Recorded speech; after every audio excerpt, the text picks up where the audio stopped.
ಈ ಮೂರನ್ನು ನೆನಪಿನಲ್ಲಿಡಿ. ಆಸೆ, ಕೋಪ, ನಾಲಿಗೆ ಈ ಮೂರನ್ನು ಹತೋಟಿಯಲ್ಲಿಡಿ.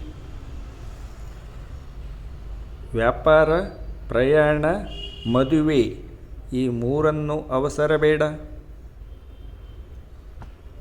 ನ್ಯಾಯ, ವಿನಯ, ಧರ್ಮ ಈ ಮೂರನ್ನು ಗೌರವ ಕೊಡಿ. ದೇಶ, ರಾಷ್ಟ್ರಧ್ವಜ,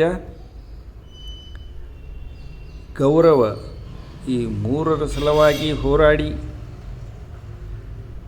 ಹಣ, ಸಮಯ, ಶಕ್ತಿ ಈ ಮೂರನ್ನು ವ್ಯರ್ಥ ಬೇಡ.